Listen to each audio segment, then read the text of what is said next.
What's going on, ScreenRant? It's Liam Crowley here at South by Southwest with the team behind the Astronaut that's premiering tonight at the film festival. Guys, thank you so much for being here. Thanks for having us. Thanks for having us. So, Jess, I want to talk to you first because this is your feature film directorial debut as a solo director. And you said that a lot of these logical sci-fi stories really spoke to you and they really fired up your kind of creative juices. What about the Astronaut story made it the right one for you to make this leap and do your first directorial project? Ooh, thank you. That's a great question. Well, you have to love the story because you're going to be working on it for a few years. So it's always important to really, really connect with the story and really want to tell it because the passion has to last for so long. Honestly, after I was discussing this article about real symptoms that astronauts have when they come back from space, and I just always thought it was kind of an interesting core idea for a concept, but for the longest time could not crack it, was trying to figure out what the story would be out of that, but I knew there was something there where someone kind of couldn't trust what they were seeing, but really grounding it in those real elements. And then once I cracked the twist, I essentially sort of backtracked the story and sort of worked it into itself. And it honestly was a very organic process. The film kind of found itself and then told me what it needed to be. And the theme that was born out of it ended up being something that I feel like is so universal and was just an effortless story to want to tell because I felt like it was something that most people would be able to resonate with. Yeah, one thing I saw in what you were saying about the journey of Sam that Kate, you play, is that it's her journey to discover who she's meant to be. Kate, when it comes to getting in that headspace and going on that journey, what does that journey look like for you from a creative standpoint? And also, do you find yourself learning things about yourself when you go on a journey to discover who your character's meant to be? Yeah, I think you always sort of discover things about yourself when you play different roles. And you don't always know what those are until further down the line. But I would say the most fun, one of the things that I love so much about playing Sam was what Jess mentioned, was being able to research what does actually happen to astronauts when they spend a lot of time in space and what it's like for them when they come back home physically and mentally. I've played an astronaut before and I feel like there's really nothing cooler than to be an astronaut in real life, and I would never be able to be one. And so to be able to play one again was really exciting to me, to specifically be able to explore these things. And yeah, it was a really eye-opening experience. And then obviously there's so many more elements to the film than that, but that to me was really fascinating because I didn't know most of those facts going into it. So it's just so much fun to be able to really, research in depth things that maybe you would have no reason to otherwise. Very much so. We're going to see this film in real time with everyone at South by. That's what I love when you get to see the project on the big screen, not having to watch it on your laptop. Gabriel, I'm setting up this question to you because I don't know much about Mark. Can you tell me about Mark? Well, Mark is the stay on Earth dad, and obviously they have a very strong bond and this great love that is just has been tested. She has her duties and we say in the film, there's just a fraction of the people on Earth that even have the chance or the ability to do what she does. So, but there's caused some strain there. That distance has caused strain, and a lot of the story is just about, who you love and how you love them and loving people outside of yourself that aren't of you. And our daughter is adopted. Kate's character is adopted, and there's and how far do you travel to get back to those that you love, right?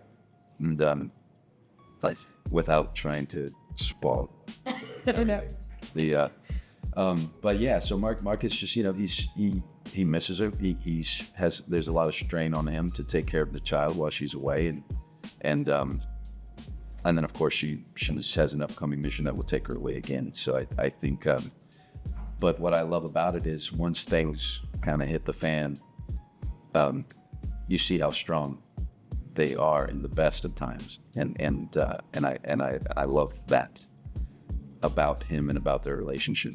I'm realizing as we're talking, this is kind of a reverse scenario of your Black Mirror episode. Effectively, because your character in that, you're on Earth, and Aaron Paul's character is out of space. And Oh man, that was such a good one. So good. yeah, so good. Excited for Black Mirror to return. Brad, there was a lot of work done with NASA on this project. I heard you guys worked with a NASA astronaut, as well as someone who has the second longest time spent in the International Space Station before coming back to Earth. What was that process like? Well, listen, in all the projects I've been involved with, so authenticity is really an important thing. So if Kate's going to be playing an astronaut, she has to know all the things to do it, because I think that authenticity comes through it, and Kate did such a good job. So I don't know, we're always striving to make it as real as humanly possible. So we'll always look for a great expert or someone to tell about. Did you have a good experience with these people? Well, Jess did most of that research before I even came on board. So actually, Jess had all of this. She's so amazing at prep. She's very, very prepared at all times, I would say, personally. So she brought me all of these amazing facts and videos. Like, YouTube was my best friend, because there are incredible, there's incredible videos of astronauts literally seconds after they come back to Earth, and like they're being interviewed. I mean, that one video, I can't remember what the astronaut's name is, but you see her go through all of the feelings and physical, her body is totally not ready to be back on Earth. It's fascinating to see, and it's only a couple minutes long, but she goes through all of these emotions in those few seconds. So that kind of stuff was really, really helpful. And you guys have mentioned too that like being an astronaut is very different from being an actor, but the more I hear you guys talk, it's like you've had those experiences where you're on a set for 2, 3, 4 months at a time. You say that, but I always call it re-entry. It is like once you're done with the job and if they, whatever foreign country, and you come home, it does take a while to, my wife has different ways she does things when, I'm not there, and puts things in different places. Well, when I move, and also, there's a lot of residue from whatever you're dealing with. So, they are different, but so I use the same language when it comes to kind of coming back, Yeah, and it's cyclical because you have that next project on the horizon, just like, got another trip out to space, as you guys are talking about in this film. Kate, you said you've played an astronaut before.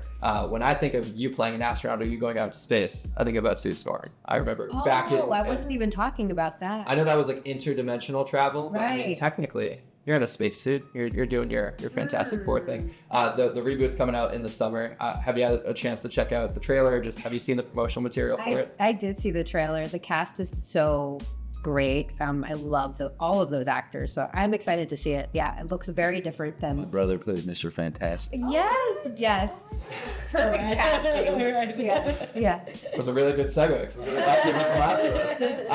Last of Us is, you got a big South by this weekend. You as well, Kate. You get Dutchman and Friendship and Last of Us and The Astronaut. You guys are having a busy weekend out here. Very excited for season 2. In the game that season 2 is based off of, so much is told from like the Ellie perspective. And as soon as she leaves the settlement, it's like we basically leave the settlement. Right. Because we have the luxury of playing with multiple perspectives in the show. Are we going to expand kind of Tommy's role within the settlement? Yeah, I think it's safe to say that. Okay. But you said, Lamb, I didn't say it. But no, there's yeah, I mean, if for those who are familiar with source material, they'll know kind of how that works. And then for those who aren't, I think it's just safe to say that having as the years go by, this settlement has become more and more developed, and more people brought it to the fold, and then so it all expands from there. And Craig and Neil did a great job to just as in the first season, continue to explore different chambers of the story that you may not have accessed in the game, and I think that's a really clever thing that they do. And I told Neil, man, you can just do like a Star Wars thing and just because it takes 5 years to make a game, but it only takes a couple years to make seated television, maybe. So just tell all your stories now in live action. But yeah, so there's an expanded role for Tommy, and there's just expanded world for the show. Yeah, I'm very excited for season 2, especially because it's a weekly release. It's fun to get to digest these episodes as they come out. I'll wrap with this, guys. We talked a lot about the space aspect of this film. A big part of the film, too, is the question about extraterrestrial life and whether or not it exists. Do you guys believe? Of course it does. Of course. That was quick. It's a quick response. Did you believe before this film, and did this film change you? I believed before the film. Nice. And no, it did not change. Yeah. Gabriel? Yeah. Oh, Oh, absolutely. yeah. I'm definitely the same. Absolutely. And I think it probably takes as many diverse forms as we have creatures on Earth. So I would imagine that life forms on other planets look all sorts of different on every single different planet, potentially. You ever see those like Google Earth where they'll zoom out from Earth and then it's like zoom out of the solar system and then out of our galaxy? Nothing It's like, matters. the chances, you know? And so- No, it's true. Everything matters. That's what that means. Yeah. The Griffith Observatory in the bottom, they have this expanded Hubble telescope. I mean, just, it's incredible. It's just, I sit there all day, just look at it. It's just a huge photograph on the wall of that the Hubble took. And you just countless kind of, it's impossible to there is. So it's just, yeah, it's exciting. I love the design in our film. I don't know what we can say about that, but it's like you were saying, kind of logical sci-fi. It's very clever, and there's but there's a familiarity to some of the traits to the thing That you cannot speak. Stop speaking.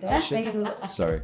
This is like the greatest trailer ever. I'm getting the cast and crew to just tell me how excited I should be for this movie. No, but in all seriousness, guys, I'm very thrilled to see this one. It's gonna be a blast. So thank you guys for taking the time today. Thank you. Thank you. So nice to meet you.